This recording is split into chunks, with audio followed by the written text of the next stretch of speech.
por sí que nos permites aquí tener la clase con Mario. Gracias porque nos permitiste levantarnos en la mañana y ahora te pido que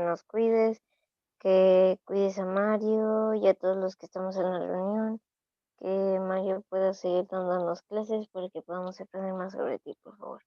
En Cristo Jesús, amén. Amén. Gracias, sobrino. Mm, Ok, se ve ya la pantalla, ¿verdad?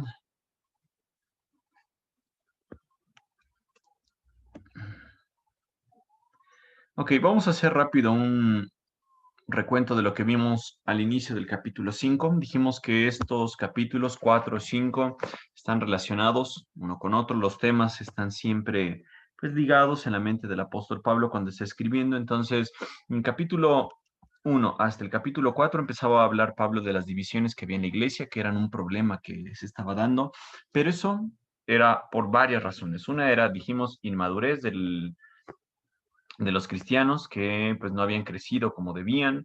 Otro era que tenían orgullo y ese orgullo los llevaba a tener pleitos entre ellos.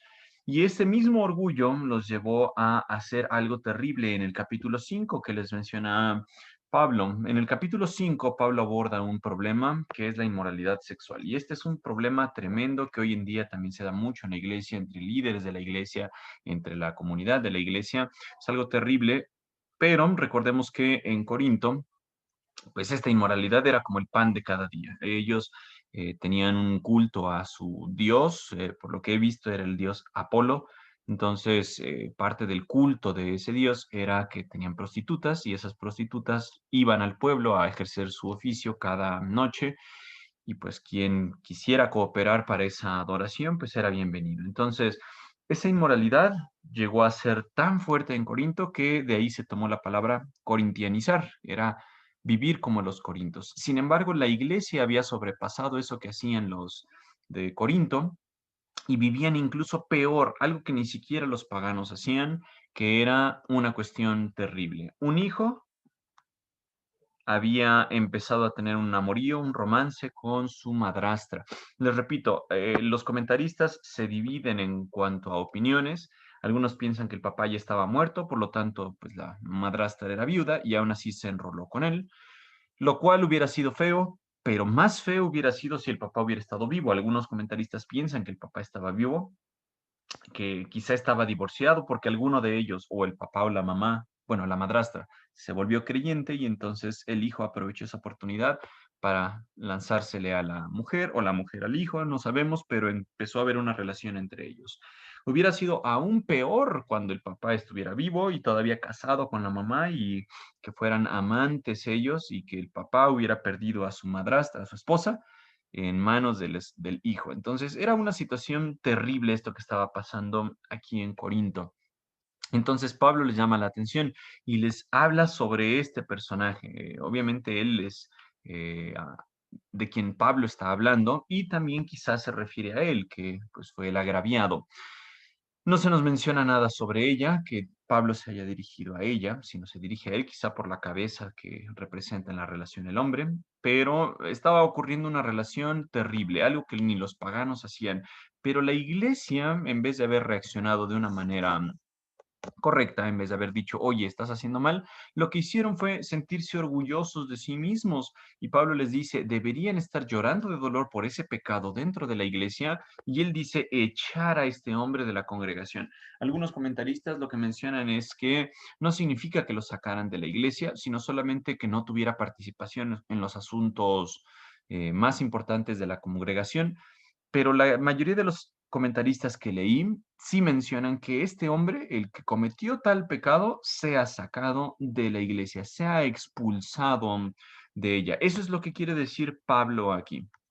Entonces, lo que les mencionaba la vez pasada, la iglesia, quizá a algunos de ustedes les ha pasado que dicen, ay, qué aburrición ir a la iglesia, qué feo, y puro chismoso, puro hipócrita, me caen gordos los de la iglesia, mejor yo me voy a reunir con Dios nada más.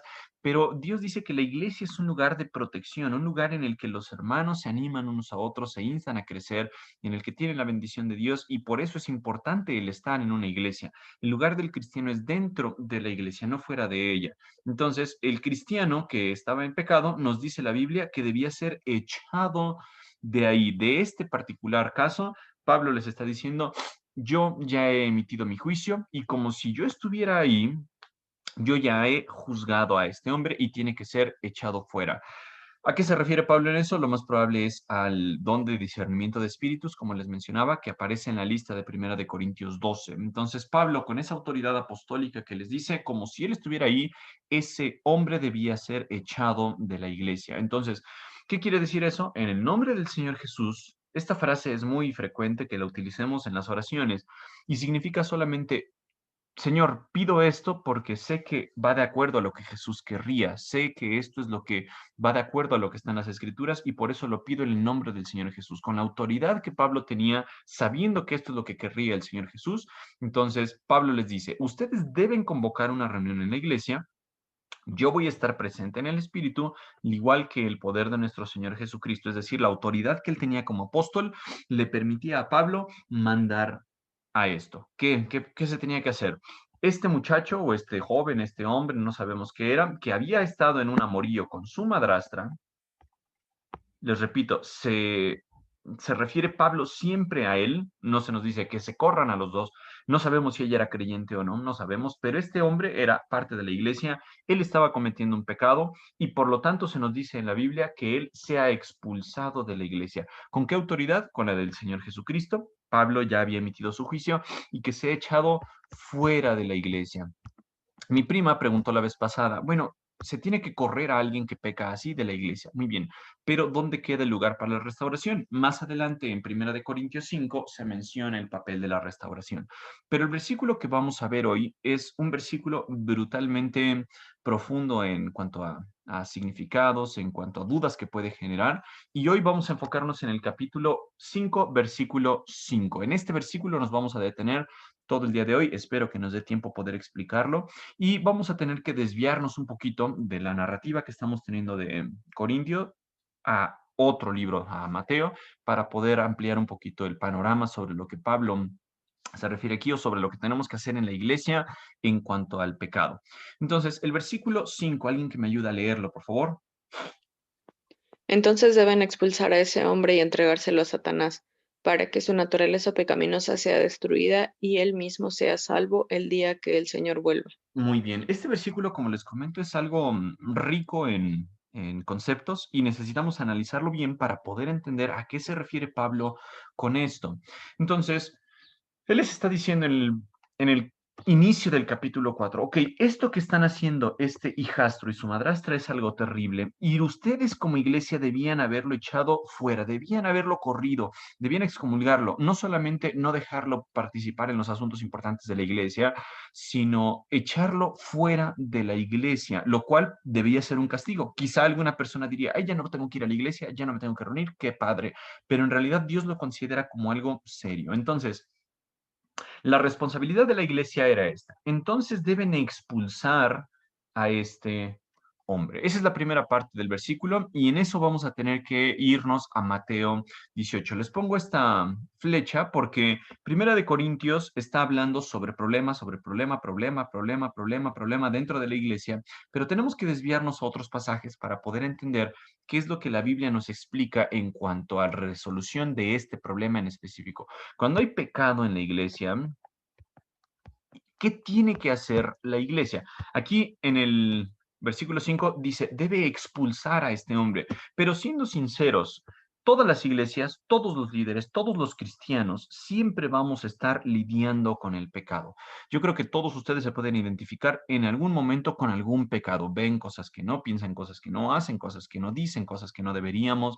Vemos la Biblia y no hacemos lo que se nos dice. Entonces, todos nosotros estamos expuestos a pecado todo el tiempo. Entonces, ¿deberíamos entonces correr a todas las personas? ¿O a qué se refiere esto de esta persona debemos expulsarla? ¿A qué persona se debe expulsar? Bueno, la desviación a donde nos tenemos que ir es a Mateo 18. Ustedes están familiarizados con este pasaje.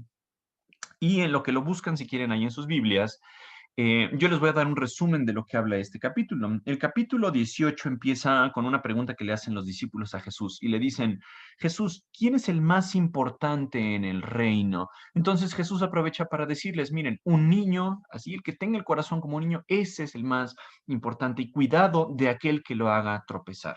Entonces, así empieza el capítulo 18. Sigue el capítulo y Jesús les menciona una parábola. Les dice de un pastor que tiene ovejas, una de ellas se le pierde. Entonces, él deja el resto del rebaño en el redil y va a buscar esta oveja perdida. Entonces, al buscar esta oveja perdida, pues está descuidando a las otras ovejas, pero a él le importa mucho ir por esta oveja. Y dentro de este contexto de que el pastor, el buen pastor, va a buscar a esta oveja que se ha perdido, entonces Jesús introduce el cómo corregir a otro creyente.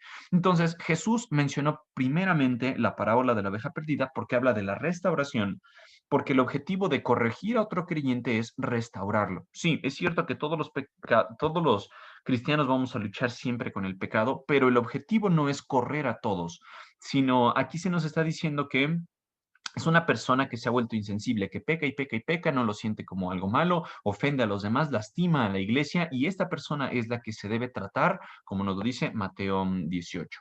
Entonces, se nos explica cómo corregir al creyente y después Jesús da otra parábola. La parábola del deudor que no perdona. Está hablando aquí de un señor que eh, tenía una deuda grande con el rey, entonces el rey lo perdona, le dice, ya está bien, no me vas a pagar nada, y después este mismo deudor va contra alguien que le debía y le exige que le pague. Entonces, él no estaba perdonando como él había sido perdonado. En este trance, Pedro menciona algo sobre el perdón. ¿Cuántas veces tengo que perdonar a mi hermano?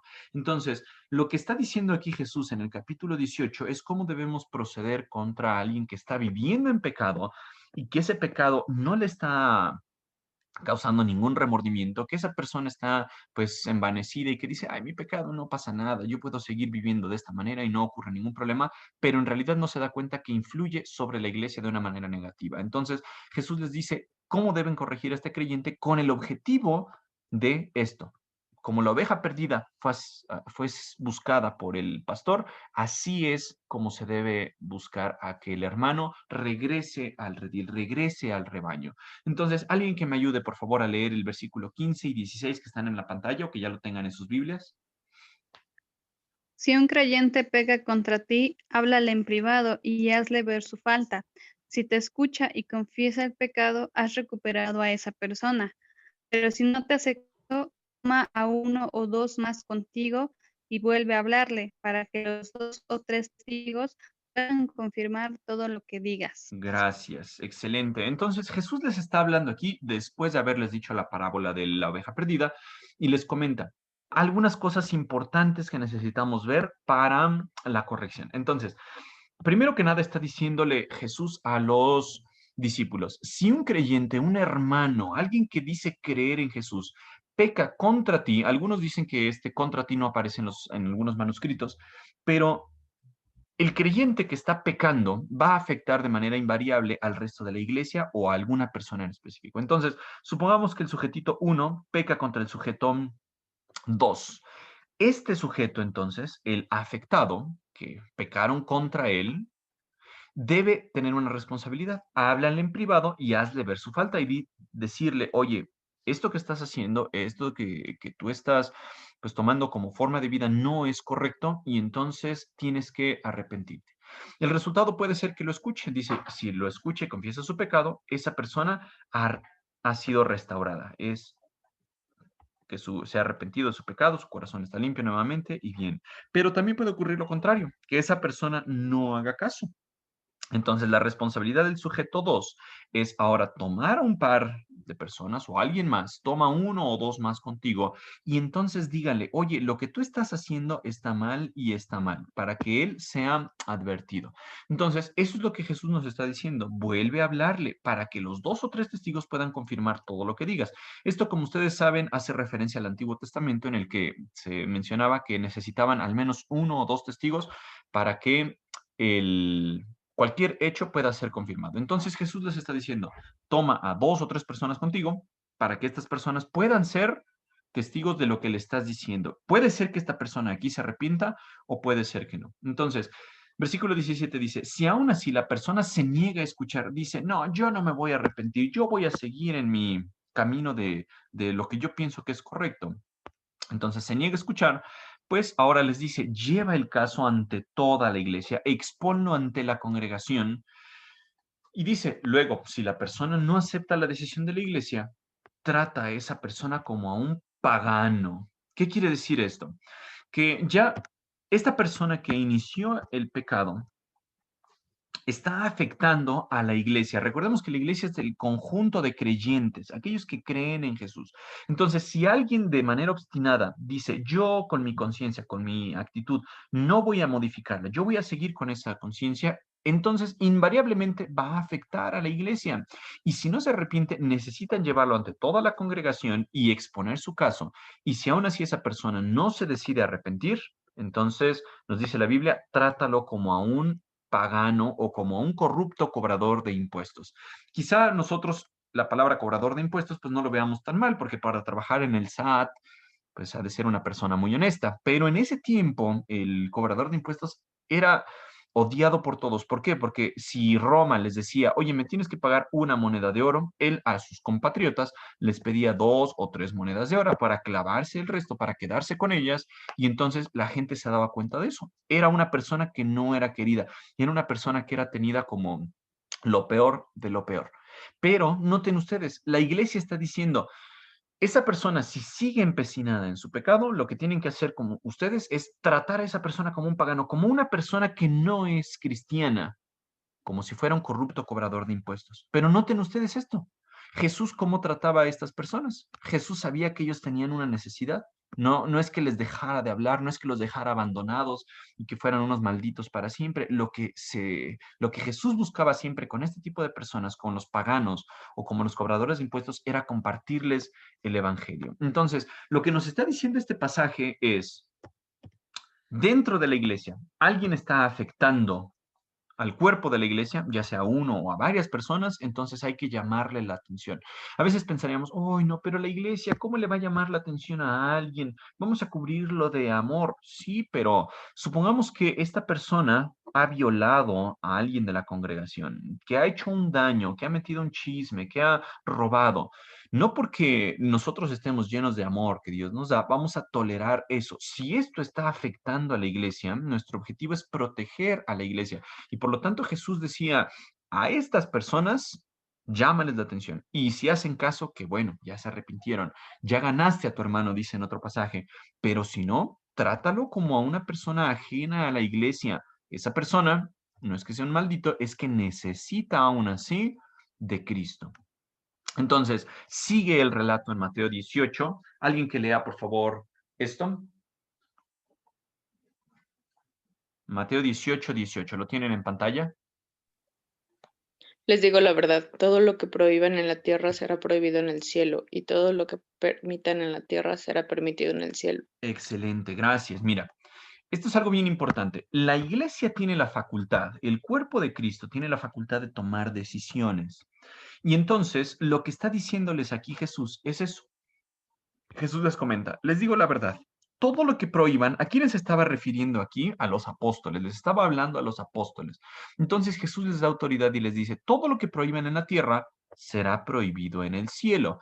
No quiere decir que lo que los apóstoles dentro de la iglesia digan, entonces el cielo va a decir, ay, los apóstoles lo dijeron, vamos a adaptarnos a eso. No, es lo contrario.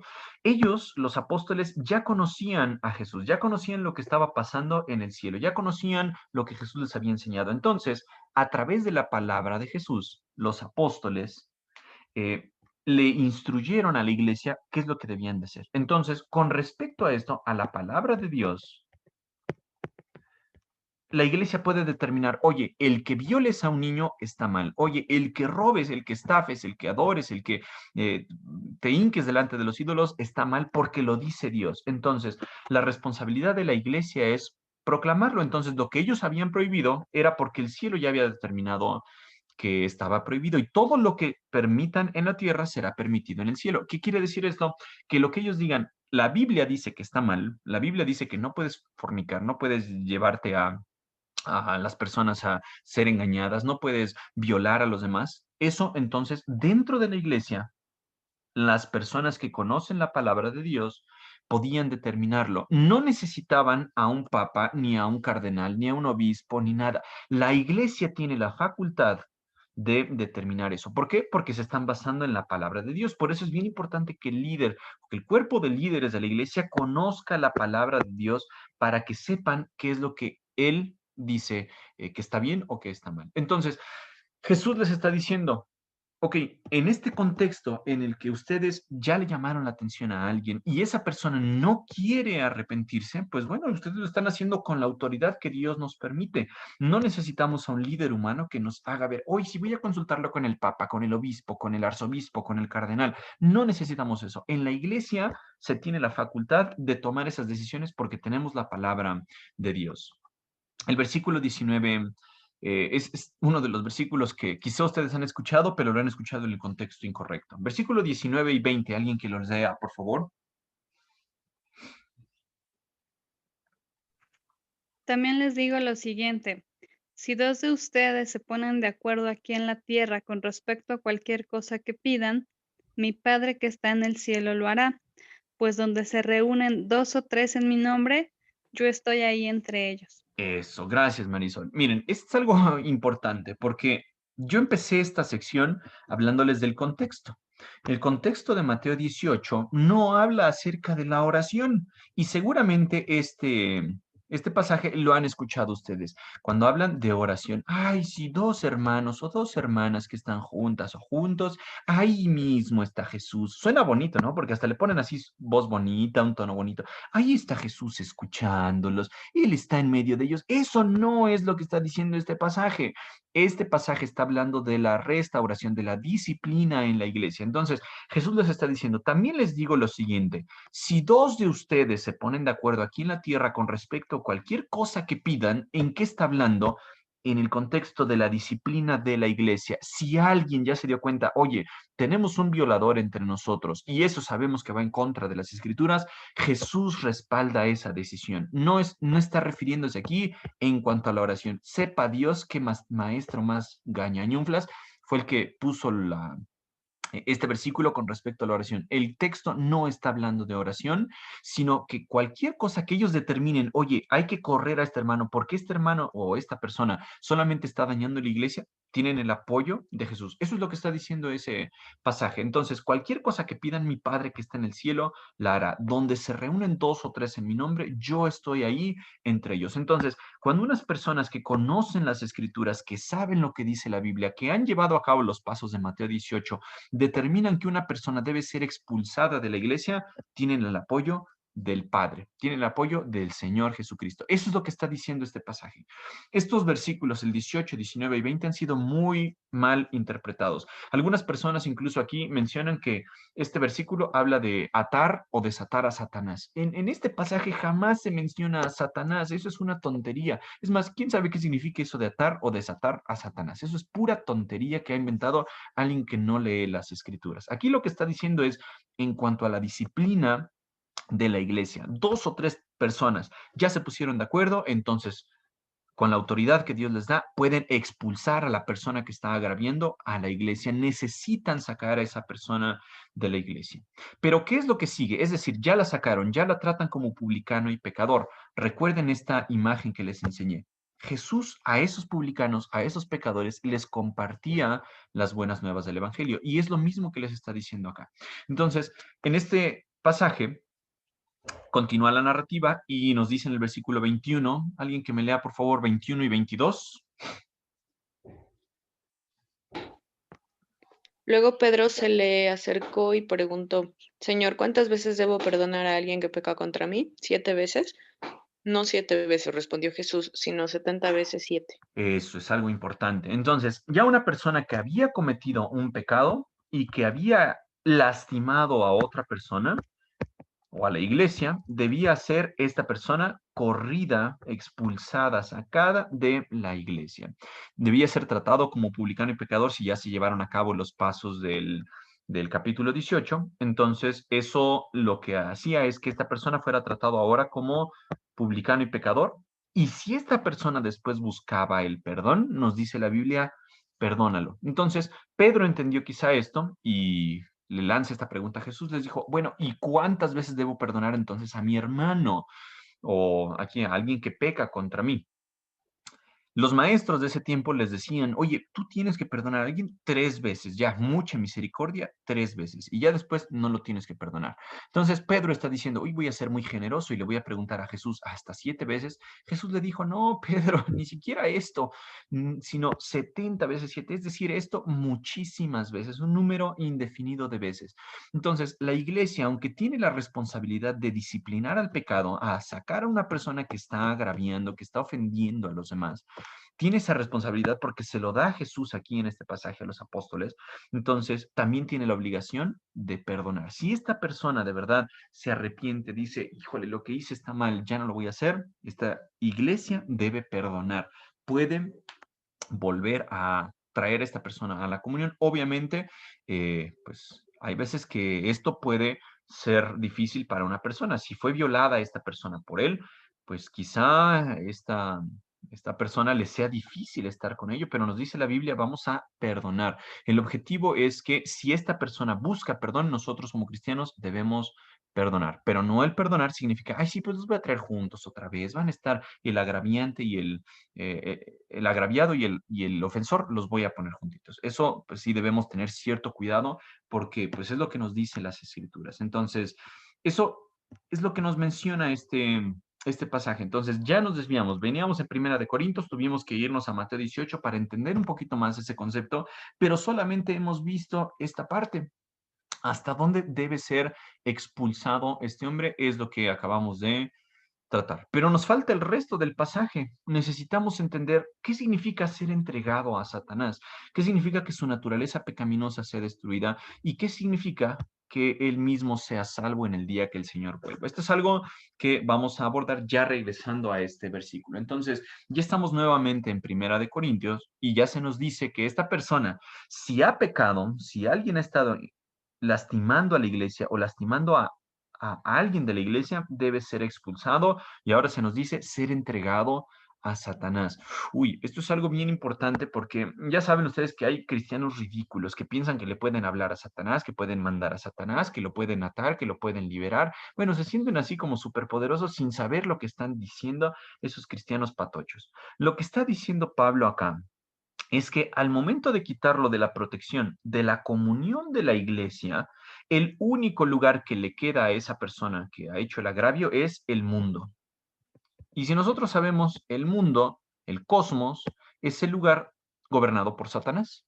Entonces, esta persona queda expuesta al poder de Satanás, queda sin la protección de la iglesia y Satanás ahora es como un instrumento de Dios, el cual puede lastimar la carne, puede enfermarlo, puede disciplinarlo, puede incluso hasta pues matarlo, porque en Primera de Corintios más adelante dice que algunas personas con respecto a la Santa Cena la habían tomado como un juego y algunos como castigo habían muerto. Sin embargo, Satanás tiene un poder limitado. Satanás es usado por Dios aquí para que esa persona sea entregada a Satanás. Satanás lo lastime, no sé, lo atormente. Y el objetivo es que su naturaleza pecaminosa, el pecado que esta persona trae, lo que lo motivó a llevar a cabo esta falta de manera inicial, sea destruida. Es decir, su hábito de pecado sea destruido y esta persona, como Satanás no le puede tocar el alma, entonces esta persona sea salva en el día que el Señor vuelva. Recordemos, Satanás no tiene poder sobre nuestra alma. ¿Se acuerdan ustedes de Job? Satanás se acerca a Dios y le dice, oye, si tocaras a Job, seguramente él te traicionaría. Dios le dice, puedes hacerle todo lo que quieras a su carne, pero no su vida. Entonces, al final, Satanás no es así como que él pueda hacer lo que quiera. Satanás tiene límites, los límites que Dios le ponga. Cuando alguien es expulsado de la iglesia, el único lugar que le queda, les repito, es el mundo. Entonces queda expuesto al tormento de Satanás, a la influencia de Satanás, pero no a que Satanás lo lleve al infierno, no a que Satanás le quite su salvación. Eso es imposible, porque el objetivo es que ese pecado, esa mala acción que esa persona ha tenido sea destruida y por lo tanto se preserve su corazón, su alma, su espíritu para el día que el Señor vuelva. Entonces, eso es lo que quiere decir este versículo. ¿Se puede correr a alguien de la iglesia? Sí, se debe correr si esa persona persiste en pecado después de haber seguido los pasos de Mateo 18. ¿Se debe tener en mente la restauración de esta persona? Sí, porque pues es lo que nos dice la Biblia. Hay que hacerle restauración, perdonar a nuestro hermano o a nuestra hermana si es que esa persona de verdad se arrepiente. Y por lo que nos menciona Mateo 18, pues a veces pueden ser un montón de ocasiones en las que esa persona se tenga que presentar para perdón, ¿ok? Entonces, ¿hasta aquí hay alguna duda? ¿Algo que no haya quedado claro? Solamente avanzamos un versículo de Primera de Corintios, pero es bien importante lidiar con esto para que podamos entender qué se tiene que hacer en la iglesia cuando hay pecado. ¿Dudas? No, creo que no.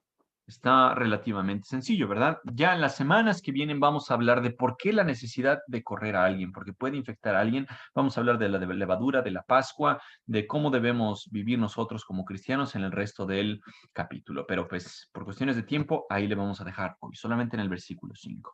Eddie, ¿nos puedes dirigir en la oración, por favor? Sí.